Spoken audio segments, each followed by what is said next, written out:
మీ business ఏదైనా మీ ఊర్లో promotion చేయాలంటే అది సుమన్ టీవీతోనే సాధ్యం. ఇప్పుడే సంప్రదించండి. జిల్లాలో అతని పేరు అంతగా వినిపించకపోయినప్పటికీ కూడా ఎమ్నూరులో అధిష్టానం మనల్ని పొంది టీడీపీ పార్టీ జిల్లా ఉపాధ్యక్షుడు అయ్యారు.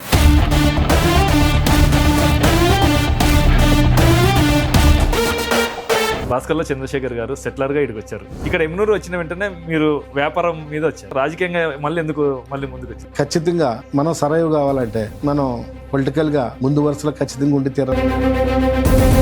అంతకుముందు మొత్తం మీరు బాలనాగిరెడ్డి మనిషి కదా. బాలనాగిరెడ్డి అన్న యూత్ లో మాకు ఒక గైడ్ గా మాకు గురువుగా అనిపించి మేము చేసినాం. మీరు రాజకీయాల్లో వచ్చినప్పుడు కూడా ఏదైతే 2024 రాజకీయాలు వచ్చినప్పుడు కూడా తెరపైకి రాకుండా బ్యాక్గ్రౌండ్ లో మీరు రాజకీయం చేసుకుంటా ఎట్లా మేనేజ్ చేశారు? వాటిని ఫేస్ చేయాలనే ఉద్దేశంతో నేను ఖచ్చితంగా దిగిన నాకు కూడా దెబ్బలు తగిలినాయి. ఆ గవర్నమెంట్ నుంచి నేను కూడా ఫేస్ చేసినాను. నా అగ్రిమెంట్ ని డిస్ట్రాయ్ చేయడం, నన్ను ఇబ్బంది పెట్టడం, కేసులు పెట్టాలని చూడటం, చాలా ఇబ్బంది పెట్టారు. అంటే ఇబ్బంది పెట్టినందుకైనా మీరు మళ్ళీ జనాశ్వరి దగ్గరికి వచ్చారు.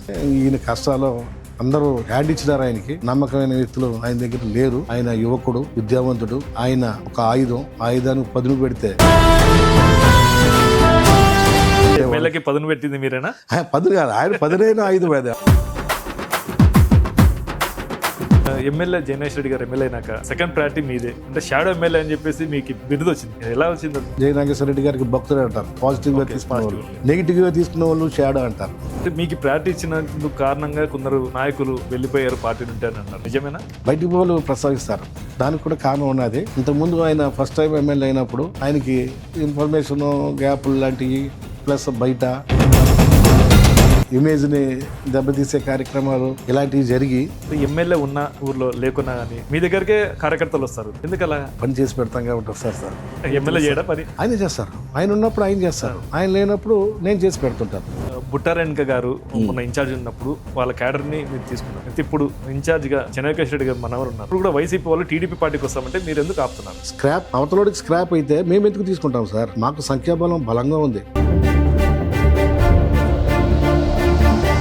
ఫస్ట్ నుండి పార్టీ నాకు సభ్యత్వం ఉందన్నారు. ఇన్నేళ్ళు సీనియర్ అంటే మీరు ఎమ్మెల్యే కన్నా మీరే సీనియర్ ఉందా? నాకంటే చిన్నవాడు కాబట్టి అయినా తక్కువ ఉంటుంది. మేము వయసులో ముసలోళ్ళు అయినా కాబట్టి. మీ ఎమ్మెల్యే ఇప్పుడు ఎమ్మెల్యేలో ఉండడు. బలంగా వ్యతిరేకించే శక్తులు చేసే దుష్ప్రచారం ఇది. ఎమ్మెల్యేని కలసాలంటే కంపల్సరీ మిమ్మల్ని కలసాలంటే ఫస్ట్ మొదటిసారిగా. అదే సార్ చెప్తున్నాను కదా, కలిసినాకనే అపాయింట్మెంట్ దొరుకుతుంది ఎమ్మెల్యే. మీరు ఎమ్మెల్యేగా ఎన్నిసార్లు కలిసినారు? కలిసినప్పుడల్లా నా దగ్గరికి వచ్చి అపాయింట్మెంట్ తీసుకునేవారా? మీరు చెప్పండి. అదంతా డిపార్ట్మెంట్ లో కూడా సీఏలు ఎవరు కావాలన్నా కానీ ఎస్ఏలు ఎవరు కావాలని మొత్తం మీరే డిసైడ్ చేస్తారండి. మరి ఎమ్మెల్యే గారు ఏం చేస్తారు సార్? భలే చెప్తారు మీరు. ఇక్కడ ఎమ్నూరులో ఎమ్మెల్యే కావాలంటే ఒక బీవీ ఫ్యామిలీ అన్నా, చెన్నకేశ్వర ఫ్యామిలీ అన్నా, ఈ రెండిట్లో వాళ్ళే ఉండాలి ఎమ్మెల్యేగా. వేరే వాళ్ళు రానిరంట. నిజమేనా? మరి బుట్టారెడ్డి గారు వచ్చినారు కదా, గెలిచలే కదా. గెలిచకపోతే జనం ఓట్లేస్తే గెలుస్తారు, సీట్ ఇచ్చేస్తే గెలుస్తారా? ఎమ్మెల్యే గారికి చెన్నకేశ్వర రెడ్డి గారికి మంచి సంబంధాలు ఉన్నాయి అని అంటారు. అబద్ధాలు సార్, చాలా దగాకోరు ఆరోపణ ఇది.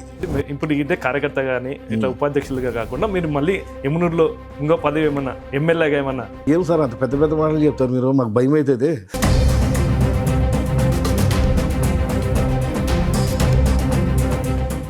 Welcome to Suman TV. నేను కిరణ్. జిల్లాలో అతని పేరు అంతగా వినిపించకపోయినప్పటికీ కూడా ఎమ్నూరులో కొద్ది కాలంలోనే గ్రౌండ్ లెవెల్లో వర్క్ చేస్తూ అధిష్టానం మనల్ని పొంది టీడీపీ పార్టీ జిల్లా ఉపాధ్యక్షుడు అయ్యారు. మనతో ఉన్నారు భాస్కర్లో చంద్రశేఖర్ గారు. నమస్తే అండి. నమస్తే అన్న, మీరు తక్కువ కాలంలోనే టీడీపీ పార్టీలోకి వచ్చారు. ఇంత పెద్ద పదవి ఎలా దక్కించుకున్నారు మీరు? మేము తక్కువ కాలం అంటే ఒకటి చెప్పాలి మీకు. పార్టీ పుట్టింది 1982లో. 1982లో మేము డిగ్రీ ఫస్ట్ ఇయర్ చేస్తున్నప్పుడే పార్టీ పుట్టింది. ఈ degree second year third year వచ్చేసరికి ఈ పార్టీ పుట్టిన తర్వాత లోకల్ స్థానికంగా ఉండే గలాట్లో మా మీద ప్రభావం చూపడం. కాంగ్రెస్ ఉన్నప్పుడు ఒక టైప్ కల్చర్ ఉండేది, వన్ సైడెడ్గా ఉండేది ఎప్పుడు రాజకీయాలు. అప్పట్లో తెలుగుదేశం పార్టీ నందమూరి తారక రామారావు గారు ఎప్పుడైతే పార్టీ పెట్టినారో మా చిన్నప్పుడు మేము ఆయన చూస్తూ పెరిగినాము. ఆయన సినిమాలు చూస్తూ ఆయన ఇన్స్పిరేషన్తో పెరిగిన తర్వాత మా ఇంటర్మీడియట్ డిగ్రీ ఫస్ట్ ఇయర్ స్టేజ్లోనే పార్టీ పెట్టేసరికి మంచి వయసులో ఉన్నప్పుడు మేము పార్టీ వచ్చింది. ఆ పార్టీ జనరల్గానే అంతకుముందు నుంచి కూడా కాంగ్రెస్ ఉన్నప్పుడు కూడా మాది యాంటీ కాంగ్రెస్ భావజాలం. మా ఫ్యామిలీ మొత్తం, మా ఫాదర్ కానీ మేమంతా దాంట్లో భాగంగా ఆటోమేటిక్గానే తెలుగుదేశం పార్టీకి యాంటీ కాంగ్రెస్ బేస్లో వచ్చింది కాబట్టి మేము దానికి ఆకర్షితులయ్యి ఈ పిల్లల గలాటలు చేసుకుంటూ పార్టీ కాంగ్రెస్ అని వాళ్ళు క్యాస్ట్లు వద్దు కానీ కాంగ్రెస్ అని వాళ్ళు టీడీపీ అని మేము ఈ చిన్నపిల్లల గలాట్లు కాలేజీ ఎలక్షన్లు ఈ గలాట్లన్నీ చూసి భయపడి ఇక్కడ ఉంటే ఇలాగే చేస్తాడని చెప్పేసి ఈ కర్నూలు జిల్లాలో మాకున్న వ్యాపార సంబంధాల రీత్యా ఇక్కడ ఉంటే గలాట్లు చేస్తాడని చెప్పేసి పార్టీ గురించే మేము ఊరు ఇచ్చిపెట్టి మమ్మల్ని మా తల్లిదండ్రులు ఇక్కడికి పంపించేసినారు. అప్పటి నుంచి ఇక్కడే ఉన్నాము. తెలుగుదేశం పార్టీ నేపథ్యం గురించి చెప్తున్నాను అనమాట నేను. ఇది రీసెంట్గా మేము నిన్న మొన్న చేసింది కాదు. 1982 నుంచి కూడా క్రియాశీలకంగాను ప్రత్యక్షంగాను పరోక్షంగాను సింపథరైజర్గాను ప్రతి ఎలక్షన్లో మేము మా పాత్ర ఎప్పటికీ పోషిస్తూనే ఉన్నాము. తెలుగుదేశం పార్టీ మా డిఎన్ఏలో ఉంది. పార్టీ అప్పటి నుంచి నాకు సభ్యత్వం ఉంది. నేను నాయకులకి ఎవరికైనా ఎప్పుడు దగ్గరైనా తెలుగుదేశం పార్టీకి సన్నిహితంగా ఉండే వాళ్ళకి మాత్రమే దగ్గరగా ఉంటాను తప్ప జనరల్గా ఎప్పుడు లోగడ కూడా. తర్వాత పార్టీలు మారినందుకు మేము కంటిన్యూ చేయలేకపోయినాము చాలామందితోటి. కాబట్టి మరి ఇప్పుడు కాదు పార్టీలోకి వచ్చింది, ఎప్పటి నుంచి వచ్చినాము. అయితే మీరు అంతకుముందు అయితే ఎమ్మినూరుకి రావడానికి కారణం, ఇక్కడ ఎమ్మినూరు వచ్చిన వెంటనే మీరు వ్యాపారం మీద వచ్చారు. అంతే. రాజకీయంగా మళ్ళీ ముందుకు వచ్చారు? రాజకీయంగా నేను వచ్చింది 1985లో.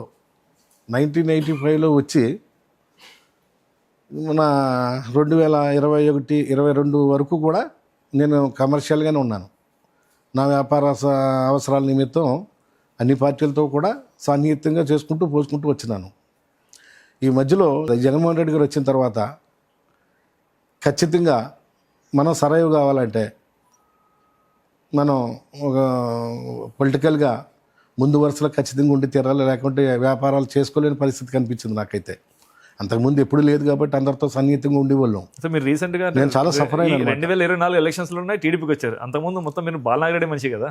బాలనాగిరెడ్డి గారు, అదే చెప్తున్నాను మీకు, ఇందాక కూడా చెప్పినాను. బాలనాగిరెడ్డి గారు అప్పుడు టీడీపీలో ఉండేవారు. ఆయనకి టీడీపీలో టికెట్ రావడం కోసం మేము కూడా చాలా తిరిగినాము, చాలా చేసినాము. అప్పుడు ఆయన మోహన్ రెడ్డి గారికి శిష్యుడు. మోహన్ రెడ్డి గారు కూడా చాలా అభిమానించేవారు మా బాలనాగిరెడ్డి అన్న గారిని. మేము బాలనాగిరెడ్డి అన్న గారు తెలుగుదేశం అంటేనే పిచ్చి మాకు. మా పిచ్చిలో మాకు ఈయన బాలనాగిరెడ్డి అన్న యూత్లో మాకు ఒక గైడ్గా, మాకు గురువుగా అనిపించి మేము చేసినాం. కానీ బైఫర్కేషన్ అయిపోయాక బాలనాగిరెడ్డి గారు మంత్రాలయం పోయినాక మీరు మళ్ళీ తర్వాత ఏం చేస్తారు? తర్వాత ఏం చేస్తాం, మేము న్యూట్రల్ ఎప్పుడు న్యూట్రలే. అప్పుడు ఆయన టీడీపీలో ఉన్నారు కాబట్టి ఆయనకి మేము బాగా తిరిగినాము. తర్వాత వాళ్ళతో ఉన్న మాకు ఏదో చిన్న చిన్న కుటుంబ సన్నిహిత మనస్పర్ధలు ఏం లేవు. ఎప్పుడు వాళ్ళతో మాకు ఇష్టం, ఇప్పటికీ మాకు మనస్పర్ధలు లేవు. కుటుంబంలో అక్క వాళ్ళందరూ మాతో బాగా కలిసిపోతారు వాళ్ళు. కాబట్టి ఆ సాన్నిహిత్యమే చేసినా తప్ప పాలిటిక్స్ ఎప్పుడు చేయలేదు అన్నోళ్ళతోటి. నేను అన్నోళ్ళ దగ్గర ఎప్పుడు పాలిటిక్స్ మేము సన్నిహితంగా కుటుంబ సన్నిహితులుగానే ఉన్నాము. వాళ్ళు వెల్విషర్స్గా ఉన్నాము. ఏమన్నా ఉంటే మాకు వాళ్ళు, మేము ఉంటే వాళ్ళకి సహకారం చేసుకునేంత వరకు. కానీ పొలిటికల్గా ఎప్పుడు వాళ్ళు నన్ను ప్రెజర్ చేయలేదు, ఎవరు నన్ను ప్రెజర్ చేయలేదు. ఆ విద్యార్థి వ్యాపారం చేసేటప్పుడు ఎవరు కూడా వ్యతిరేకించలేదా? నా లోకల్ వచ్చి ఇక్కడ సంపాదిస్తున్నాడు, ఇట్లా మా బిజినెస్లో చేయకోకుండా వేరే వాళ్ళు వచ్చి చేస్తున్నారు? లోకల్ నాన్ లోకల్ ఏంటంటే మన స్టేటే కదా. రాజమండ్రి, రాజస్థాన్ నుంచి వచ్చి పని చేస్తున్నారు, ఇక్కడ వ్యాపారాలు చేస్తున్నారు, కోట్లు. మీకు అట్లా ఎదురైంది ఏమన్నా అట్లాంటివి? లేదు, ఎప్పుడు ఎదురుగాలేదు, ఎప్పుడు ఫేస్ చేయలేదు అసలు. నేను ఆ రిలేషన్ నేను కూడా చాలా బాగా పెట్టుకుంటాం రిలేషన్. లోకల్ కంటే కలుపుకుని పోయే తత్వం అది. ఎప్పుడు దాదాపుగా నేను అజాత శత్రువునే. నాకు ఎవరో శత్రువులు ఉంటారు వ్యాపారంలోనూ. ఇప్పుడు రాజకీయంలోకి వచ్చిన తర్వాత ఆటోమేటిక్గా సైద్ధాంతిక వివాదాలు ఏమైనా ఉంటాయేమో కానీ వ్యక్తిగతంగా నాకైతే ఎవరు శత్రువులు లేరు, ఉండకూడదని కూడా కోరుకుంటానే ముందుకెళ్తుంటాను. మీరు రాజకీయాల్లో వచ్చినప్పుడు కూడా, ఏదైతే 2024 రాజకీయాలు వచ్చినప్పుడు కూడా తెరపైకి రాకోకుండా బ్యాక్గ్రౌండ్లో మీరు రాజకీయం చేసుకుంటా ఎట్లా మేనేజ్ చేశారు? అదే నేను చెప్పినాను కదా, మనం చిన్నప్పుడు పెద్దోళ్ళకి ఇచ్చిన మాట ప్రకారం ఈ రాజకీయాల గురించే కదా గొడవ పెట్టుకుని ఊరు ఇచ్చిపెట్టే ప్రసక్తి లాంటివి జరిగినాయి కదా. వాళ్ళకి మాట ఇచ్చున్నాము, మనం పోకూడదు, వద్దు రాజకీయాలు మనకు వద్దని వ్యాపారాలు చేసుకుంటూ వచ్చినాము. దీంట్లో భాగంగా ఇప్పుడు జగన్మోహన్ రెడ్డి గారిది నేపథ్యం చెప్పినాను కదా, ఇలాంటి రాజకీయాలను మనం మంచిది కాదు. మంచిగా జరుగుతుంటే దాంతో మనకు పని లేదు. ఇట్లా వైలెంట్గా జరిగే రాజకీయాలని కూడా మనం దూరంగా ఉంటే మనం బతుకుతున్న బతికి అర్థం లేదనిపించింది. మనిషి పుడతాడు, చచ్చిపోతాడు, అయిపోయా మధ్యలో. మన అవసరం, మన పిల్లల అవసరం తీర్చుకుని పోతే ఎవడు గుర్తుంచుకుంటాడు? ఇలాంటి వాటిని ఫేస్ చేయాలనే ఉద్దేశంతో నేను ఖచ్చితంగా దిగినా నాకు కూడా దెబ్బలు తగిలినాయి. ఆ గవర్నమెంట్ నుంచి నేను కూడా ఫేస్ చేసినాను. నా అగ్రిమెంట్ని డెస్ట్రాయ్ చేయడం, నన్ను ఇబ్బంది పెట్టడం, కేసులు పెట్టాలని చూడటం, చాలా ఇబ్బంది పెట్టారు. అంతవరకు ఇదేం లేదు నాకు. ఇంక ఇవన్నీ చూసి అంటే ఇబ్బంది పెట్టినందుకైనా మీరు మళ్ళీ జయనాశ్వర రెడ్డి దగ్గరికి వచ్చారు? ఇబ్బంది పెట్టినందుకు కాదు, కానీ ఇంకా 60 ఇయర్స్కి వచ్చేసినాం మేము. పిల్లలు అంతా సెటిల్ అయినారు. ఇంకా ఎవరి కోసం మనం ఇలాగే కామన్గా రొటీన్గా లైఫ్ గడిపేయాలి. కాబట్టి సర్వీస్ మోటు ఖచ్చితంగా ఉండాలి. ఏదో రకంగా మనం జనాలకి సేవ చేసే అవకాశం ఈ వయసులో కూడా తీసుకోకుంటే ఎట్లా, ఖచ్చితంగా తీసుకోవాలి. ఎన్నాళ్ళు మన కోసం బతికాం. ఇప్పుడు చేతనైనంత సర్వీస్ జనం ఇవ్వడం కోసం వెళ్దామని మనసు కనిపించి ఇక్కడ కూడా ట్రబుల్ ఫేస్ చేస్తున్నాను. కాబట్టి ఆ సమయంలో పాపం మా గౌరవ శాసనసభ్యులు జయనాశ్వర రెడ్డి గారు ఎవరైతే ఉన్నారో ఆయన కూడా ఓడిపోయి, రెండోసారి నిలబడి ఓడిపోయి అంతా హ్యాండ్ ఇచ్చి ఎమ్మెల్యే గారిని, ఎక్స్ఎమ్మెల్యే గారు అప్పుడు ఆయన్ని ఇబ్బంది పెడుతున్న ఇబ్బందులు చూసి వాళ్ళ ఫాదర్ మీద నాకున్న అభిమానం బాగా నాకు రిలేటివ్గా ఉండేవాడు. ఆయన చాలా రిలేటెడ్గా ఉండేవాడు. ఈయన కష్టాలు అందరూ హ్యాండ్ ఇచ్చినారు ఆయనకి. నమ్మకమైన వ్యక్తులు ఆయన దగ్గర లేరు. ఆయన యువకుడు, విద్యావంతుడు. ఆయన ఒక ఆయుధానికి పదును పెడితే ఊరికి బాగుంటుంది. ఊరికి మనం ఏదో చేయాలనుకుంటున్నాం కాబట్టి ఈ ఆయుధం ఉంటే పదును పెట్టింది మీరేనా? పదును కాదు, ఆయన పదునైన ఆయుధం అది ఆల్రెడీ. ఆయన అయితే చేయగలడు, మనం ఏం చేయలేం. కాబట్టి ఆయనకి అండదండగా నిలబడితే ఖచ్చితంగా ఊరికి మంచి జరుగుతుంది. ఊరు నన్ను ఇంతటి వాన్ చేసింది కాబట్టి మేము కూడా ఊరికి ఏదైనా చేయాలి. కాబట్టి ఈ నేపథ్యం మనకు ఉపయోగపడుతుంది అని చెప్పేసి నేను అంటే ఎలాంటి స్వార్థం లేకుండా చేశారా? 100% అది నేను కంటే మా ఎమ్మెల్యే గారు చెప్తే బాగుంటుంది. అది నా గురించి నేను చెప్పుకోరాదు.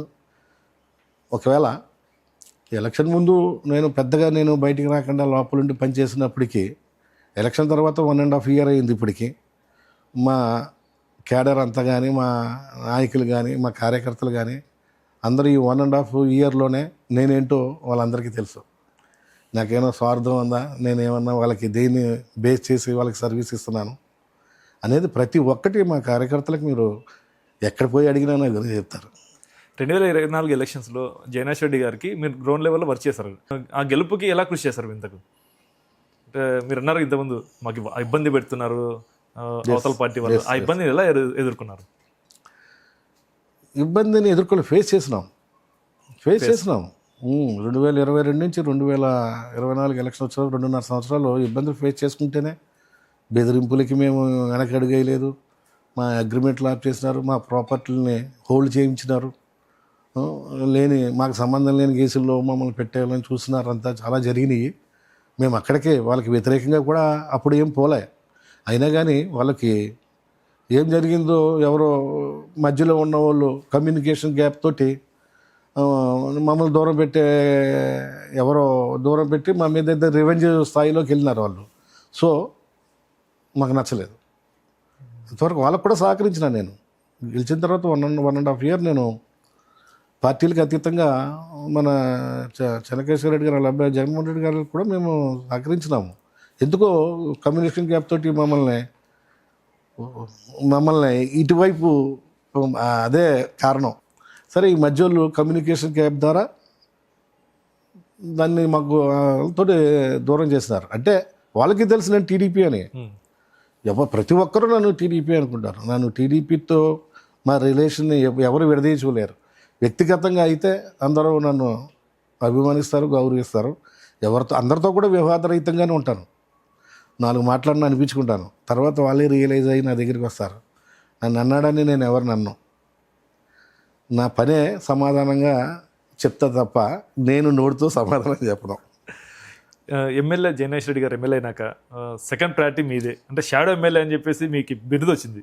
ఎలా వచ్చింది అది? అదే అంటాను కదన్నా, నేనేమంటానంటే ఒక వ్యక్తి మీద ప్రాణం పెట్టి పనిచేస్తూ ఉంటే నచ్చిన వాళ్ళు, పాజిటివ్ తీసుకున్న వాళ్ళు ఒక రకంగా రియాక్ట్ అవుతారు, నెగిటివ్గా తీసుకునే వాళ్ళు ఇలా రియాక్ట్ అవుతారు. పాజిటివ్ తీసుకున్న వాళ్ళేమో శేఖర్ అన్న జయనాగేశ్వర రెడ్డి గారికి భక్తుడు అంటారు పాజిటివ్గా తీసుకున్న వాళ్ళు. నెగిటివ్గా తీసుకున్న వాళ్ళు షాడో అంటారు. అలాగా ఎవరెవరి మనస్తత్వాలు బట్టి వాళ్ళు దాన్ని అనుకూలంగా తీసుకుంటారు. బట్ కామన్ పాయింట్ ఏంటంటే ఖచ్చితంగా డెడికేటెడ్గా 100% డెడికేట్గా పార్టీకి జయరాజశేఖర రెడ్డి గారికి ఎమ్మెల్యే గారికి నేను పనిచేసినాను. దాని ప్రభావమే మోస్ట్లీ ఇది కావచ్చు. అంటే మిమ్మల్ని అంత బాగా నమ్మకం పెట్టుకున్నారు మీరు ఎమ్మెల్యే గారితో, ఎందుకని ఆ నమ్మకం ఎలా ఏర్పరచుకున్నారు? సార్ అది నేను ఏర్పరచుకున్నది కాదు సార్, నమ్మకం ఆయన నా మీద ఏర్పరచుకున్నారు. నేను దానికోసం ప్రత్యేకం చేసింది ఏం లేదు కానీ సార్, అది ఆయన మొదటిసారి ఎమ్మెల్యే అయినారు. ఎమ్మెల్యే అయిన తర్వాత పాపం చాలా అందరికీ బ్రహ్మాండంగా నమ్మి ఒక్కొక్కరికి మంచి మంచి పదవులు ఇచ్చినారు.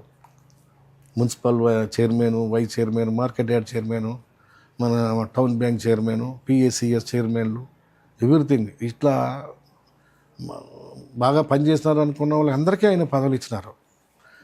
బట్ ఇక్కడ ఏమైందంటే ఆయన ఒకసారి ఓడిపోగానే కంప్లీట్ ఆయన నమ్మకాన్ని అందరూ పేర్లేదు కానీ చాలా 90% ఆయన నమ్మకాన్ని వమ్ము చేసినారు. ఆయన ఏకాకిగా నిలబడ్డారు. నా బాధ ఏంటంటే ఇప్పుడు మొదటిసారి గెలిచినప్పుడు ఆయన ద్వారా మనం అన్ని పదవులు పొందినప్పుడు, ఆయన ఓడిపోయి ఒంటరిగా ఉన్నప్పుడు వాళ్ళు కూడా గట్టిగా నిలబడి ప్రతిపక్షంలో చేయవలసిన పాత్ర ఆయనతో పాటు సమానంగా చేసుంటే నాలాంటి క్యారెక్టర్ అవసరం మా ఎమ్మెల్యే గారికి అవసరం ఉండేది కాదేమో. ఇక్కడ ఏం జరిగిందంటే అది ఆ గ్యాపే నన్ను ఆయన నమ్మడానికి కారణం కావచ్చు. అంటే మీకు ప్రయారిటీ ఇచ్చినందుకు కారణంగా కొందరు నాయకులు వెళ్ళిపోయారు పార్టీ నుండి అని అన్నారు, ఇది నిజమేనా? నాకు ప్రయారిటీ ఇవ్వటం గురించి అయితే లేరంటాం కరెక్ట్ కాదంటాను. ఎందుకంటే నా ప్లేసు ఈ 2.5 లక్షల జనాభా ఉన్న 3 మండలాలు, ఒక టౌను, ఇంత పెద్ద కాన్స్టిట్యున్సీలో ఒకవేళ నేను ఏ పోస్ట్ కన్నా ఎవరికన్నా పోటీకి వస్తాననుకుంటే అది అబద్ధమే కదా. ఎందుకంటే చాలా పోస్టులు ఉన్నాయి, ఒకరికి ఒక పోస్టే కదా ఇచ్చేది. నేను ఏ ఒక్కరికో పోటీ అవుతాను తప్ప నా గురించి నెగిటివ్గా ఆలోచించే వాళ్ళందరికీ పోస్ట్ గురించి మీ పేరే ప్రస్తావిస్తున్నారు. బయటికి వాళ్ళు ప్రస్తావిస్తారు. దానికి కూడా కారణం ఉన్నది.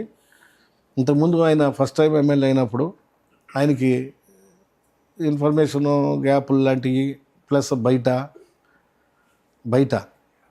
కొంచెం ఆయనకి ఇమేజ్ని దెబ్బతీసే కార్యక్రమాలు ఇలాంటివి జరిగి అలాంటివి జరగకుండా ఉండటం కోసం ఆయన ఒక వ్యవస్థను ఏర్పాటు చేసుకున్నారు. మొదటిసారి దెబ్బతిన్నాడు ఆయన, మొదటిసారి గెలిచాడు, రెండోసారి దెబ్బతిన్న తర్వాత మూడోసారి జాగ్రత్తగా వెళ్ళాలి కదా, గతంలో చేసిన తప్పులు చేయరు కదా. అందుకని కొంచెం అలర్ట్గా ఉండి మంచి వ్యవస్థను తయారు చేసి పెట్టుకున్నారు ఆయన. తద్వారా నాతో సహా ఎవరేం చేస్తున్నారు అనేది ఇన్ఫర్మేషన్ ఆయనకి పక్కాగా ఉంటుంది. దాంట్లో భాగంగా తప్పులు చేసే వాళ్ళందరూ బయటపడిపోయినారు. ఇప్పుడు ముందు కంటే మీరు అన్నారు మాట, గెలిచిన తర్వాత మీరు వచ్చిన తర్వాత అని. నేను గెలిచిన తర్వాత బయటికి వెళ్ళినారేమో కానీ వాళ్ళు తప్పులు గెలవక ముందే బయటపడ్డాయి ఆయన దగ్గర. ఆయనకి అంటే అధికార పార్టీని వదిలిపెట్టి పోవాల్సిన అవసరం ఎందుకు వచ్చింది? ఎలక్షన్లో ఆయనకి ఇబ్బంది పెట్టిన సంగతే ఆయనకి తెలిసి ఇన్ని రోజులున్నా మనం ఆయన్ని దగ్గర మెప్పు పొందలేము, మనం చేసిన తప్పని తెలిసి వెళ్ళిపోయినారన్న వాళ్ళు. వీళ్ళు కూడా ఎంతో దూరం పెట్టారు, 3-4 దూరం అయితే పెట్టలేదు పాపం. ఎమ్మెల్యే గారు దూరం పెట్టలేదు. వీళ్ళే కొంచెం గిల్టీగా ఫీల్ అయినారని నా ఫీలింగ్. ఆయన అయితే దూరం పెట్టలేదు, ఎప్పుడు కూడా దూరం పెట్టడు ఆయన. మరి రిపీట్ అవకాశాలు ఇస్తూనే ఉంటాడు ఆయన. ఎందుకంటే పార్టీ అంటే కుటుంబం, తప్పులు చేయని వాళ్ళు ఎవరు ఉంటారు? కాబట్టి తప్పులు చేస్తూ ఉంటారు, మనం సవరించుకుని పోతూ ఉండాలంటారు ఆయన. ఇప్పుడు దాంట్లో భాగంగానే ఆయన ఎవరిని అలాగనుకుంటే ఆ రోజు గెలిచిన వెంటనే సస్పెండ్ చేయొచ్చు కదా పార్టీ నుంచి. ఆయన ఎవరిని సస్పెండ్ చేయలేదు. ఆయన వ్యతిరేకంగా పనిచేసిన వర్గాలను కూడా ఆయన ఎప్పుడు సస్పెన్షన్ వైపు చూడలేదు ఆయన. అంతే తప్ప నా గురించి అయితే ఇప్పుడు జనరల్గా అయితే లేట్గా మేము ఎంటర్ అయ్యి మాకేమైనా ఎమ్మెల్యే గారికి మేము ఎక్కువ వర్క్ చేస్తున్నామనో, లేకపోతే నా చేత ఆయన ఏమైనా వర్క్ చేయించుకుంటున్నాడనో, మామూలుగా మనుషులందరికీ ఉండే ఏదన్నా ఇగో లాంటిది ఏదన్నా ఉంటే కూడా ఉండొచ్చేమో. కానీ నేను ఎవరిని డిఫర్ కాలేదు, నేను ఎవరితోనూ రూడ్గా పోలేదు, ఎవరికి ఇబ్బంది పెట్టే పని చేయలేదు, నేను ఎవరికి పోటీ చేస్తారు. ముఖ్యంగా ఎమ్మెల్యే ఉన్న ఊర్లో లేకున్నా కానీ మీ దగ్గరికే కార్యకర్తలు వస్తారు. ఎందుకలా? పని చేసి పెడతాం కాబట్టి వస్తారు సార్. ఎమ్మెల్యే చేయడా పని? ఆయనే చేస్తారు. ఆయన ఉన్నప్పుడు ఆయన చేస్తారు, ఆయన లేనప్పుడు నేను చేసి పెడుతుంటాను. పూర్తి బాధ్యతలు మీకే ఇచ్చాడు. ఏ పని అయినా కానీ ఎక్కడైనా పోలీస్ స్టేషన్లో కావచ్చు, ఎంఆర్ఓ ఆఫీస్లో కావచ్చు, ఏమన్నా కానీ శేఖర్ ఫోన్ చేస్తేనే కంపల్సరీ పని అయిపోతుంది. నో అది ఇది బాగుంది. ఎమ్మెల్యే గారు ఇయ్యరు. ఎమ్మెల్యే గారు ఎందుకు ఇస్తారు? ఎమ్మెల్యే గారు చేస్తారు. ఎమ్మెల్యే గారు ఇస్తారు. ఎవరికి ఇస్తారు?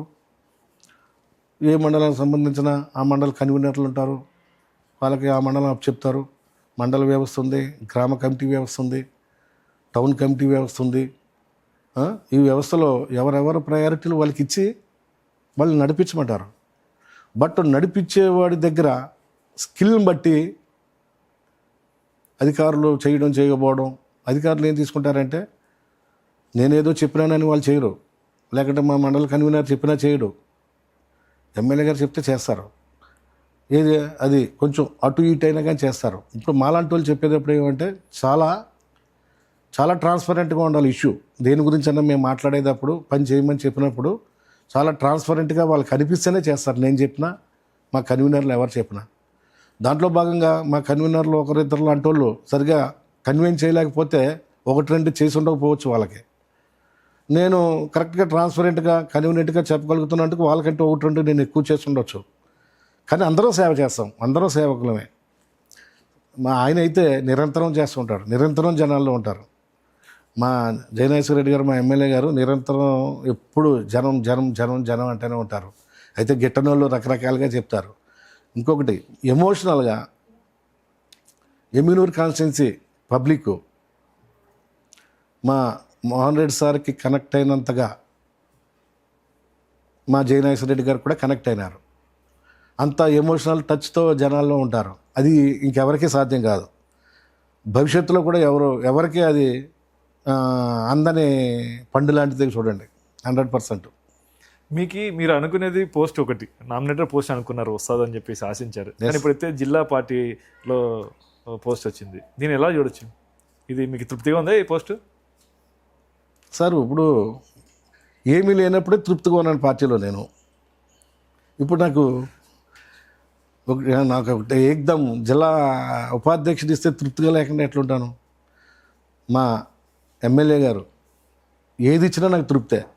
నువ్వు ఇట్లా ఉండంటే నేను అట్లా ఉండటం కూడా నాకు ఇష్టమైన డ్యూటీ అది. నేను ఆయన దగ్గరికి ఇష్టమైన దగ్గర అయినాను. నేను ఏది చేసినా నాకు ఇష్టంగా ఉంటుంది. దాంట్లో ఏమీ అందులో రెండో ఆలోచన ఏమి ఉండదు. మీ యువ నాయకుడు లోకేష్ గారు ప్రత్యేకంగా మీతో సెల్ఫీ దిగారు, అది కూడా ప్రైవేట్ వాళ్ళ కార్వాన్లో. అది భగవంతుడు ఇచ్చిన గిఫ్ట్. అంత సన్నిహితంగా ఎలా మలుచుకున్నారు? సన్నిహితంగా సార్, లోకేష్ బాబు గారు ఎవరు పోయినా కానీ నువ్వు సెల్ఫీ తీసుకున్నా, మీరు వస్తే కూడా సెల్ఫీ ఇస్తాడు ఆయన. ఆయన స్టైల్ అది, ఆయన డెడికేషన్ అది, అంత ఓపిక. ఆయన్నే మార్చుకున్నాడు పార్టీ కోసం. ఆయన ఆహారపు అలవాట్లు మార్చుకున్నాడు, ఆయన లైఫ్ స్టైల్ మార్చుకున్నాడు పార్టీ కోసం. మాలాంటి వాళ్ళకి సెల్ఫీ ఇవ్వడం అంత కష్టమైన పని ఏం కాదు. ఆయన దగ్గర ఎవరు పోయినా సెల్ఫీలు ఇస్తాడు ఆయన. ఎమ్మినూరులో ప్రజల్ని వాళ్ళ మన్ననలు పొందాలంటే ఎలా మలుచుకోవాలి వాళ్ళని? మీరు ఎలా మలుచుకున్నారు? పని చేయాలి సార్, పని చేయాలి. మాటల కంటే పని ఎక్కువ ఉండాలి. అదే చేస్తున్నాను, అదే నేర్పించారు మా ఎమ్మెల్యే గారు, మాకు అదే నేర్పించినారు, మేము అదే చేస్తున్నాం. బుట్టారెడ్డి గారు మొన్న ఇన్ఛార్జ్ ఉన్నప్పుడు వాళ్ళ క్యాడర్ని మీరు తీసుకున్నారు. అయితే ఇప్పుడు ఇన్ఛార్జ్గా చెన్నకేశ్వర రెడ్డి గారు మనవరు ఉన్నారు. ఇప్పుడు కూడా వైసీపీ వాళ్ళు టీడీపీ పార్టీకి వస్తామంటే మీరు ఎందుకు ఆపుతున్నారు? ఎవరు వస్తారన్నా, ఎవరు తీసుకోవాలన్నా ఫైనల్ డెసిషన్ మా ఎమ్మెల్యే గారిది. వస్తానంటే మా ఎమ్మెల్యే గారు కూడా తీసుకుంటారు. కానీ వచ్చే ఆ లీడరు పార్టీకి పనికి వస్తాడా, ప్లస్ అవుతుందా మైనస్ వస్తుందని కూడా చూసుకుంటాడు కదా ఆయన. స్క్రాప్ అవతలోడికి స్క్రాప్ అయితే మేము ఎందుకు తీసుకుంటాం సార్? మాకు సంఖ్యాబలం బలంగా ఉంది. మా కార్యకర్తలు ఈసారి చూడండి మేము ఎట్లుంటామో, లోకల్ బాడీ ఎలక్షన్లో కానీ నెక్స్ట్ జనరల్ ఎలక్షన్లో కానీ చూడండి మా శక్తి ఏందో. కాబట్టి మాకు కొత్తగా మీకు ఇంతకు మేము వస్తామని చెప్పి అడిగారా వైసీపీ వాళ్ళు? అడుగుతున్నారు. ఎంతమంది అడిగినారు? ఎంతమంది అడుగుతున్నారు? దాదాపు 5-6 మంది ఉన్నారు. చేర్చుకుంటారా లేదంటే ఊళ్ళో పెడతారా? లెటెస్సి ఎమ్మెల్యే గారు ఎలాగెళ్ళమంటే అలాగెళ్దాం. ఎమ్మెల్యే గారు నోటీసులో ఉంది, అంత ఇప్పుడు తొందర ఏముంది అన్నట్టుగా ఉన్నారు. ఏం జరుగుతుందో చూద్దాం. వాళ్ళదే చాలా ఎక్కువ ఉంది వాళ్ళకే. మీకు ఈ కర్నూలు జిల్లా టీడీపీ పార్టీ ఉపాధ్యక్షులుగా అవకాశం వచ్చింది, ఎలా పనిచేస్తారు? ఇంకా ఏ పనైనా ఇష్టపడి చేసే ఒక రకంగా కనబడుద్ది, బలవంతంగా చేసే పని అది ఇంకో రకంగా కనబడుద్ది. మాకు పార్టీ అంటే ప్రాణం. ఏమీ లేకుండానే, పదవులు లేకుండానే ప్రాణం పోసి పని చేసుకుంటూ వాళ్ళు మేము. ఊరే ఇడిసే వచ్చేంత పిచ్చి పార్టీ అంటే చిన్నప్పటి నుంచే. అంటే 2 ఏళ్ళే పనిచేసింది పార్టీకి, అంత జిల్లా ఉపాధ్యక్ష పదవి వచ్చిందని చెప్పేసి కొందరు విమర్శిస్తున్నారు. రైట్ సార్, నేనేమంటాను, 2 ఏళ్ళు కాదు, గవర్నమెంట్ వచ్చే దాదాపు 2 ఏళ్ళు అయిపోతుంది. అంతకుముందు ఎలక్షన్ 3 ఏళ్ళు, ఎలక్షన్ ముందు కాదు సార్, 3 ఏళ్ళు. 2022, 2021 మధ్యలో మేము సార్కి పనిచేయడం మొదలెట్టింది. దాదాపు 5.5 సంవత్సరాలు అయింది ఇప్పటికి. అదొకటి. పైగా మాది నేపథ్యం అంతా టీడీపీనే. చెప్పారు సభ్యత్వం నేను 5 ఏళ్ళ నుంచి లేదు నా సభ్యత్వం. దాదాపు 90s నుంచి నా సభ్యత్వం ఉంది. అదే సభ్యత్వం అట్లా ఉంది, అదే సభ్యత్వం అట్లే ఉంది. కాబట్టి నన్ను నిన్న మొన్న వచ్చినామని ఎవరు అనటానికి లేదు. ఒకటి.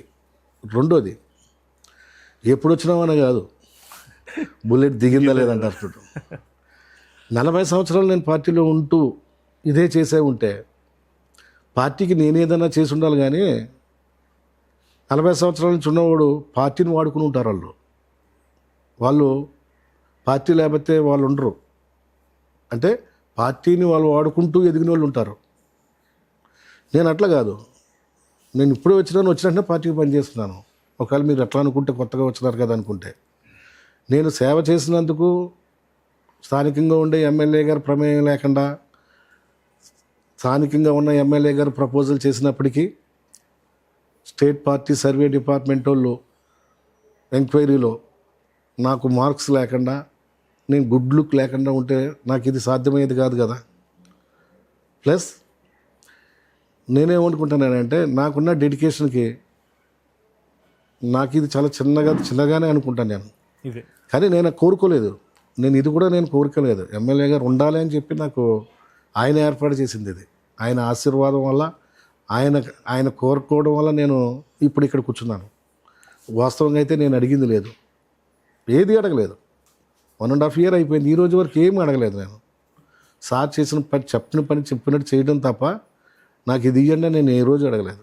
మీరు అన్నారు ఇప్పుడే, నేను ఇప్పుడు వాడిని కాదు, 2 ఏళ్ళు కాదు, 5 ఏళ్ళు కాదు, ఫస్ట్ నుండి పార్టీ నాకు సభ్యత్వం ఉందంటున్నారు. అయితే ఇన్నేళ్ళు సీనియారిటీ అంటే మీరు ఎమ్మెల్యే కన్నా మీరే సీనియారిటీ ఉందా? అట్టంటాం సార్. ఇప్పుడు మా చంద్రబాబు నాయుడు సార్ ఉన్నారు, కాంగ్రెస్లో అప్పటికే మినిస్టర్ అయినా.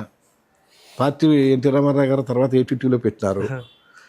తర్వాత మళ్ళీ కాంగ్రెస్లో వచ్చి టీడీపీలో కూడా వచ్చినారు. ముందు నుంచి ఉన్న వాళ్ళు ఉన్నారు, పార్టీ పుట్టిన నుంచి ఉన్నవాళ్ళు. వాళ్ళ సీనియర్లు అవుతారా చంద్రబాబు సార్?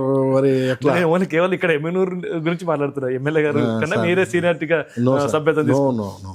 ఆయన వాళ్ళ ఫాదరు బాండింగ్, వాళ్ళ ఫాదరు కంటిన్యూషన్. ఆయన చిన్న ఏజ్ కాబట్టి, ఆయన నాకంటే చిన్నవాడు కాబట్టి ఆయన తక్కువ ఉంటుంది.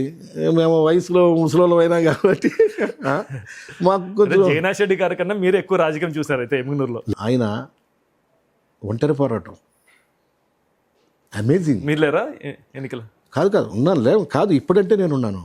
ఆయన పాపం నేపథ్యం ఏంటంటే, పెద్ద ఆయన సడన్గా చనిపోవడం, వెంటనే తెరపైకి రావడం, వెంటనే చదువు గోల్డెన్ స్పూన్ లైఫ్ విడిచిపెట్టి తీసుకొచ్చి ఇక్కడ ఆయన్ని తీసుకొచ్చి ఇక్కడ ఒంటరిగా నిలబడటం, ఎవరు ఏందో తెలియదు, అసలు టికెట్ వస్తుందో లేదో తెలియదు. పోరాడాడు. మీరు ఎవరికి పనిచేశారు? ఎవరికి పనిచేయలేదు. నేను న్యూట్రల్, ఎప్పుడు టీడీపీయే సార్. కానీ పని చేయలే. పని మా స్టైల్లో మేము ఎవరికి కూడా, జయరాజరెడ్డి గారికి, నేను మోహన్ రెడ్డి గారికి కానీ ఆయనకి తెలిసి ఎప్పుడు పనిచేయలేదు. తెలుగుదేశం పార్టీ అంటే ప్రాణం. తెలుగుదేశం పార్టీ పనిచేయడం కోసం ఎవరికో మోహన్ రెడ్డి సార్కో జయనాథ్ రెడ్డి సార్కో తెలిసి చేయాలనేది ఏమీ లేదు. పార్టీ పిచ్చి నా చేతనైన స్థాయిలో, నేనున్న ప్రాంతంలో, నేనున్న ఏరియాల్లో నేను మోటివేట్ చేయడం, నా దగ్గర పనిచేసే వర్కర్స్ని మోటివేట్ చేయడం, వాళ్ళకి చిన్న అవసరాలు ఉంటే తీర్చుకుంటూ, రాష్ట్రం తెలుగుదేశం పార్టీ ఉంటే బాగుంటుందిరా అని చెప్పేసి మోటివేట్ చేయడం లాగా నా చేతనైనంత మందిని నేను మోటివేట్ చేసి పార్టీ వైపు తీసుకెళ్ళిపోయినా అంతే గుర్తింపు కోసం. అప్పుడు మిమ్మల్ని అడగలేదా రమ్మని చెప్పి నేను అదే చెప్తున్నాను కదా, బాలనాగిరెడ్డి గారు ముద్ర వేసి మాకు అక్కడే వైసీపీ ముద్ర వేసినారు కాబట్టి వైసీపీ కానీ టీడీపీకి పనిచేశారు. అది అందరికీ తెలుసు. మొత్తం మరి ఎందుకు తెలుసుకోలేకపోయినాడు మరి అప్పుడు? అదే సార్ కొత్త కదా సార్, ఫస్ట్ టైం ఎమ్మెల్యే, మొదటిసారి ఎమ్మెల్యే. మొదటిసారి ఎమ్మెల్యేకి రెండోసారి ఎమ్మెల్యేకి మధ్యలో వచ్చిన గ్యాప్ చూడండి, అమోఘం సార్కి, మా ఎమ్మెల్యే గారికి. మా ఎమ్మెల్యే గారు 175 మంది ఎమ్మెల్యేలలో మా ఎమ్మెల్యేని హీరో. మీ ఎమ్మెల్యే ఎప్పుడు ఎమ్మెల్యేలో ఉండాడు? అబద్ధాలు కదా సార్, నేనే ఎప్పుడు ఇక్కడ ఉంటారు కదా. ఉంటాడా? ఎప్పుడు ఇక్కడ ఉంటారు ఆయన. ఎప్పుడు ఇంట్లో ఎవరు ఉండరు, ఎమ్మెల్యే ఉండరు అంటున్నారు. అబద్ధం. వారానికి 2 సార్లు వస్తారంట. మా మేడం ఉంటారు, మా యువమ్మ మేడం, అన్ని అబద్ధాలు. ఎమ్మెల్యే అందుబాటులో ఉండకున్నా కానీ మీరైతే అందుబాటులో ఉంటారు. అదే సార్, మా పార్టీకి మా ఎమ్మెల్యే గారికి బలంగా వ్యతిరేకించే శక్తులు చేసే దుష్ప్రచారం ఇది. మా కేడర్ని అడగండి, మా కార్యకర్తలను అడగండి మా ఎమ్మెల్యే గారి గురించి. అంటే ఇక్కడ ఎమ్మెల్యే లేకున్నా కానీ మీరు ఉన్నారు కాబట్టి పనులు అవుతాయని చెప్పేసి కూడా ఉంది కదా సార్. నేనేమంటానంటే మా ఎమ్మెల్యే గారు ఒంటరి అంటే అన్నదమ్ములు కానీ, తల్లిదండ్రులు, అన్నదమ్ములు, బంధువులు, బామ్మర్దులు ఎవరు లేరు కాబట్టి వాళ్ళందరూ ఉంటే తలా డ్యూటీ పంచుకుని చేసుకుంటూ ఉండేవాళ్ళేమో. మేము ప్రాణం పెడతాం ఆయన కోసం కాబట్టి చిన్న తప్పు కూడా ఎక్కడ జరగనివ్వం. ఆయన ఆలోచనలు ఎట్లుంటాయో నాకు తెలుసు.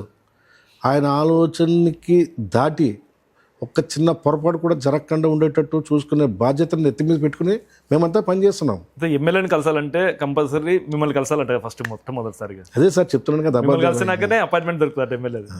సార్ మీకు తెలుసు కదా, మీరు ఎమ్మెల్యే గారు ఎన్నిసార్లు కలిసినారు, కలిసినప్పుడల్లా నా దగ్గరికి వచ్చి అపాయింట్మెంట్ తీసుకునేవారా? మీరు చెప్పండి కిరణ్ గారు.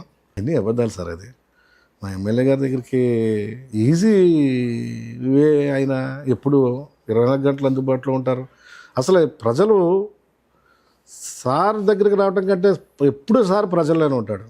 అంటే అక్కడ జనం ఉండరు కానీ ఇక్కడ ఉంటారు జనాలు, మీ దగ్గర ఎక్కువ ఉంటారు జనాలు. అంటే ఎట్లుంటాయంటే సార్ స్థాయిలో పరిష్కారం చేసే సమస్యలు వేరే ఉంటాయి, నా స్థాయిలో పరిష్కరించే సమస్యలు చాలా చిన్నవి. ఫర్ ఎగ్జాంపుల్, ఒక ఎంఆర్ఓ ఓ మ్యూటేషన్కి ఇబ్బంది పెడుతుంటాడు, లేకుంటే ఒక ఇరిగేషన్ వేయి ఒక రైతుకి వాటర్ ఇరిగేషన్ కోసం ఇబ్బంది పెడుతుంటాడు, చిన్నవి ఇవన్నీ. లేకుంటే ఒక కమిషనర్ గారు ఏదైనా చిన్న కుళాయి కోసం ఇబ్బంది పెడుతుంటాడు. ఇట్లాంటి చిన్న అన్నీ కూడా సార్ దగ్గరికి వెళ్ళే సమస్యలు కాదు కదా. ఇది కూడా చిన్న సమస్య కూడా ఎమ్మెల్యే ఫోన్ చేయడం కష్టం అవుతుంది, ప్రతి దానికి ఇబ్బంది కదా. అలాంటి చిన్న ఏమైనా ఉంటే మా ఇన్ఛార్జీలు మా వాళ్ళు అందరూ మేమే చేస్తాం. నేను ఒక్కటే కాదు, మా వాళ్ళు అందరూ చేసుకుంటాం, తలో పని చేసుకుంటాం. అదంతా డిపార్ట్మెంట్లో కూడా సీఏలు ఎవరు కావాలన్నా కానీ ఎస్ఏలు ఎవరు కావాలన్నా మొత్తం మీరే డిసైడ్ చేస్తారండి. మరి ఎమ్మెల్యే గారు ఏం చేస్తారు సార్, భలే చెప్తారు మీరు. నా సార్ చెప్తారు జాగ్రత్త చూసుకోండి. ఏం లేదు సార్, ఆయన మొదటిసారి ఎమ్మెల్యేగా ఉన్నప్పుడు కొంతమంది చేతిలో మోసపోయినారు సార్. అలాంటి పొరపాట్లు జరగకుండా ఉండటం కోసం ఏదో కాగడాలాగా మేము మళ్ళీ ఇంకోసారి అలాంటి ఇబ్బంది మా ఎమ్మెల్యే గారు రాకూడదని మేము కాగడా పెట్టి కాపలా కాసుకుంటూ ఉంటాం తప్ప అవన్నీ చాలామందికి బాధ కలుగుతూ ఉంటుంది. ఏమైనా ఇదివరకు పాత సిస్టము పద్ధతులు నడవనివ్వట్లేదు మా ఎమ్మెల్యే గారు. గేరులోను ఊర్లోను ఇవన్నీ జరిగేటివి, లాబింగ్లు ఇవన్నీ ఇష్టానుసారం చేస్తుండేవారు. అవన్నిటికి చెక్ పెట్టినారు సార్ చెక్ పెట్టిన దానికి అప్పుడు నేను లేను కాబట్టి ఇప్పుడు నేను వచ్చినాను కాబట్టి దానికి కారకుండా నేనే అని చెప్పేసి ఎవరన్నా ఊహించుకుని ప్రచారం చేయాలేమో. కానీ వాస్తవం ఏంటంటే ఆయన పడిలేచిన కెరటం. దెబ్బతిన్న పాము ఎలా ఉంటుంది, అందుకని కసిగా పనిచేస్తున్నాడు ఆయన. ఈసారి 50,000 మెజార్టీతో గెలుస్తాడు ఆయన. నేను ఛాలెంజ్ చేసి చెప్తాను, 175 కాన్స్టిట్యున్సీలో ఈ పొద్దు మూకులు రోజులో 20 గంటలు జనాలకు గడిపే నాయకుడు, ఏకైక నాయకుడు మా జయనాగేశ్వర రెడ్డి గారు. ఇంకోటండి, 30 ఏళ్ళ పైన మీరు ఎమ్మెనూరులో ఉన్నారు. ఇక్కడ 40 సంవత్సరాలు 40. ఇక్కడ ఎమ్మెనూరులో ఎమ్మెల్యే కావాలంటే ఒక బీవీ ఫ్యామిలీ అన్నా, చెన్నకేశ్వర ఫ్యామిలీ అన్నా, ఈ రెండిట్లో వాళ్ళే ఉండాలి ఎమ్మెల్యేగా, వేరే వాళ్ళు రానిరంట. నిజమేనా సార్? అదంతా అబద్ధం. మరి బుట్టారు వెనక గారు వచ్చినారు కదా, గెలిచలే కదా. గెలిచకపోతే జనం ఓట్లేస్తే గెలుస్తారు, సీట్ ఇచ్చేస్తే గెలుస్తారా? చెన్నై వేయాలి కదా సార్ ఓటు. ఏమన్నా చెన్నకేశ్వర రెడ్డి గారు ఆపారా, మా బివి మోహన్ రెడ్డి గారు ఆపారా ఓటు వేయొద్దని? వాళ్ళకి డెమోక్రసీ సిస్టంలోనే ఎలక్షన్ జరిగింది, ఈవీఎంల పద్ధతిలోనే ఎలక్షన్ జరిగినాయి. జనాలు వేయకపోతే అది వేరే మూడో వ్యక్తికి సపోర్ట్ చేయరు ఎవరన్నా ఏ పార్టీ అయినా. సార్ పార్టీ సపోర్ట్ చేయరు, జనాలు సపోర్ట్ చేయరు సార్. గెలవాలంటే జనాలు ఓట్లేస్తే గెలుస్తారు, అంతేగాని ఎవరో వాళ్ళకి ఏం లేదు. ఏమంటే ఇక్కడ క్యాండిడేట్లు వాళ్ళే ఎక్కువ లీడ్ చేస్తున్నారు కాబట్టి వాళ్ళే ఉన్నారు, అదేం లేదు. ఏం లేదు. అట్లా ఏమీ లేదు అసలు. డెమోక్రసీ సిస్టమ్ కానీ తెలుగుదేశం పార్టీ సిస్టమ్ కానీ అలాంటి వాటికి అవకాశాలు ఇవ్వదు. మా ఎమ్మెల్యే గారు కూడా అందరిలాగే టికెట్ రేసులో ఉన్నారు, రాదన్నారు, ఎవరికో వచ్చేసిందన్నారు, వాళ్ళు ప్రచారాలు చేసేసుకున్నారు, మొదలెట్టేసినారు, రాదనుకున్నారు, రాలేడు అనుకున్నారు, వచ్చినా గెలవరు అనుకున్నారు, భారీ మెజార్టీతో ఎమ్మెల్యే గెలిచారు. గారికి చెన్నకేశ్వర రెడ్డి గారికి మంచి సంబంధాలు ఉన్నాయి అని అంటారు. అబద్ధాలు సార్, అబద్ధం, పచ్చి అబద్ధం ఇది. చాలా దగాకోరు ఆరోపణ ఇది. అంటే వాళ్ళకి బయట సంబంధాలు మాట్లాడి అస్సలు లేవు, నథింగ్ టు వరీ. ఆయన తిష్టేసి కూర్చున్నాడు కదా. అలాంటి సంబంధాలు ఉంటే మేము పోయిన ఎలక్షన్లో ఆ 4 పల్లెల్లో వేరే వ్యవహారం చేసినాం కదా, పోయి మా ఎమ్మెల్యే గారు పోయి. అలాంటి సంబంధాలు ఉంటే ఆ ఊర్ల జోలికి ఆయన పోయేటోడు కాదు కదా. ఆయన కూడా చల్లిడి సెట్టోడు కదా. ఒకవేళ సంబంధాలు ఉంటే ఆయన కుర్చీ నిలబడలే కదా, నిలబడ్డాడు, నిలబడలే కదా. కుర్చీ వేసుకుని కూర్చున్నాడు అక్కడ ఊర్లో ఆ 4 ఊర్లో కుర్చీ వేసి కూర్చుని చిన్న పొరపాటు రాకుండా చూసుకున్నాడు. ఆయన వదిలేసి ఉంటే 7,000 ఓట్లు పోలైనాయి, మొత్తం 1,600 ఓట్లు మాకు వచ్చినాయి. మిగిలిన 5,400 చిల్లర ఓట్లు వాళ్ళకే పోయినాయి. ఇట్లా ఉపాధ్యక్షులుగా కాకుండా మీరు మళ్ళీ ఎమ్మునూరులో ఇంకో పదవి ఏమన్నా ఎమ్మెల్యేగా ఏమన్నా? ఎమ్మెల్యే ఏం సార్ అంత పెద్ద పెద్ద మాటలు చెప్తారు మీరు, మాకు భయం అవుతుంది. మీరు ఏం ఎమ్మెల్యే అంటారు ఒకటే పని. మా బాసు మాకేది చెప్తే అది శిరస వహిస్తూ, ఆయనకి ఇబ్బంది కలిగితే, ఆయనకి మీద ఈగ వాళ్తే మా మీద కత్తెట్టి పడినంతగా ఒళ్ళు దగ్గర పెట్టుకుని పనిచేస్తాం. అంటే మీ మీద ఉన్న ప్రజా ఆదరణ చూసి అధిష్టానం మీ పైన మొగ్గు చూపిస్తే? నేను మా సార్కి మా బాస్కే నేను ఓటేస్తాను. మా సార్ అయితేనే నేను పార్టీకి పనిచేస్తాను. నేనే ఫస్ట్ రిజైన్ చేస్తాను, నేనే రిజైన్ చేస్తాను సార్కి చెప్పి. సార్ మా సార్ ఫ్యామిలీ, నేను వేరనుకోవట్లేదు. నేను మా సార్కి నేను నమ్మిన కాడ ఎక్కడైనా కానీ ఇలాగే ఉంటాను. నా రిలేషన్ని ఎవరు డిస్టర్బ్ చేయలేరు. లాస్ట్ మా ఫ్యామిలీ మెంబర్స్ కూడా నన్ను డిస్టర్బ్ చేయరు, నా ఇష్టానికి వదులుతారు తప్ప. ఆ ఫ్యామిలీ మెంబర్స్ ఎదురుగానే చెప్తున్నాను నేను. వీళ్ళు కూడా నన్ను, మా ఎమ్మెల్యే గారితో ఉన్న నా రిలేషన్ని ప్రభావితం చేయలేరు. ఫైనల్గా మీ గోల్ ఏంటి? అజాత శత్రువుగా జీవితాన్ని ముగించాలని, సేవ చేసుకుంటూ వీలైనంత ఎక్కువగా డిఫరెంట్ యాంగిల్లో ఇంకా ఎన్జిఓస్ పెట్టుకుంటాము. ఎన్జిఓస్ ఉన్నాయి. నేను ఎన్జిఓస్ లేకుండానే చాలామందికి గుడులకు కానీ మసీదులకు కానీ చర్చిలకు కానీ చదువుకునే పిల్లలకు కానీ పేషెంట్స్కి కానీ నేను రకరకాల సేవలు చేసినాను. కానీ దీన్ని ఎప్పుడో ఒకసారి వచ్చి చూడకపోవడం కాకుండా కంటిన్యూగా ఎన్జిఓస్ ద్వారా ఈ సర్వీస్ జనాలకి ఇవ్వాలి. ఏదో యాంగిల్లో జనాలకి ఏదో రకంగా సర్వీస్ ఇచ్చి మన జీవితం అయిపోయిన తర్వాత కూడా 4 రోజులు మంచోడు అబ్బా శేఖర్ అని నన్ను తలుచుకునేటట్టు జనాల గుండెల్లో ఉండాలని కోరుకుంటున్నాను. అంతే, పదవుల ద్వారా కాదు, జనాల గుండెల్లో శేఖర్ మంచోడు అనిపించుకుని పోవాలనే కోరిక. అందరూ ఆదోని జిల్లా కోరుకుంటే ఎమ్మెల్యే గారు ఎమ్మినూరు జిల్లా కావాలనుకున్నారు. దీన్ని ఎలా చూడొచ్చు సార్? ఇప్పుడు అదే మీరు ఇది బాగుంది. నేనేమంటానంటే సార్, ఈ ఉన్నది ₹1 ₹1 ఉంది. అది నీకుగా నాకని పోటీ పడితే ఎవరి మటుకు వాళ్ళు నాకే కావాలనుకుంటారు, కానీ ఆయనకి ఇవ్వండి నేను అంటానా, మీకు ఇమ్మంటానా? అలాగే నేను ఏమంటానా, ఒకటే రాజధాని కాబట్టి అది మాకు వస్తే బాగుంటుంది అనేది ఆలోచన. అలాగని ఎమ్మెల్యే గారు ఎప్పుడు కూడా ఆదోనికి వ్యతిరేకత ఏం చెప్పలేదు. ఆయన మాకు ఇవ్వండి, మాకు ఇక్కడ వనరులు ఉన్నాయి, వాటర్ ఉంది, డ్రింకింగ్ వాటర్ ఉంది, ల్యాండ్స్ ఉన్నాయి బనవాసిలో. మా కాన్స్టిట్యున్సీలోనే ల్యాండ్స్ ఉన్నాయి, మా కాన్స్టిట్యున్సీలోనే గాజులు తిన్న ప్రాజెక్ట్ ఉంది, మా కాన్స్టిట్యున్సీలోనే పుష్కలంగా డ్రింకింగ్ వాటర్ ఉంది, మా కాన్స్టిట్యున్సీలో ల్యాండ్ ఉంది, మా కాన్స్టిట్యున్సీలో జనాభా ఉంది, డిసిప్లైన్ ఉంది, గ్రీనరీ ఉంది. పైగా ఈ మంత్రాలయానికి కానీ పత్తికొండకు కానీ ఆదోని జిల్లా ఇష్టం లేదు కాబట్టి ఈ టాపిక్ ఇష్టం లేదు సార్. ఇష్టం లేకపోవడం కాదు, ఆయనకు ఆదోని కూడా ఇష్టపడుతున్నాడు ఆయన. కానీ ముందు ఎమ్మినూరు ప్రిఫరెన్స్ ఇస్తున్నారు, ఫస్ట్ ఎమ్మినూరు. సాధ్యం కాదంటే ఆదోనికి ఇవ్వండి అంటున్నారు. ఆదోని వద్దని ఏమంటలే, అది కరెక్ట్ కాదు. ఓకే అండి, okay, thank you very much. Okay, మాకు మీ ద్వారా ఈ ఉపాధ్యక్ష పదవి ఇచ్చి మాకు పార్టీకి మరింత బాధ్యత పెంచి నేను ఈరోజు ఈ సీట్లో కూర్చోడానికి కారణమైన గౌరవ ముఖ్యమంత్రి చంద్రబాబు నాయుడు గారికి, మా యువ కిషోరం యువగలం అధినేత మా ముద్దుల లోకేష్ బాబు గారికి, మా ఎమ్మిగినూరు సింహం మా జయనాగేశ్వరరెడ్డి గారికి, జన హృదయ నాయకుడు మా జయనాగేశ్వరరెడ్డి గారికి మీ సుమన్ టీవీ ద్వారా నేను మరోసారి కృతజ్ఞతలు తెలియజేసుకునే అవకాశం ఇచ్చినందుకు చాలా thanks. Okay, okay, thank you అండి. ఇదండి ఇవాళ ఇంటర్వ్యూ. మరో ఇంటర్వ్యూలో మళ్ళీ కలుద్దాం. Thank you.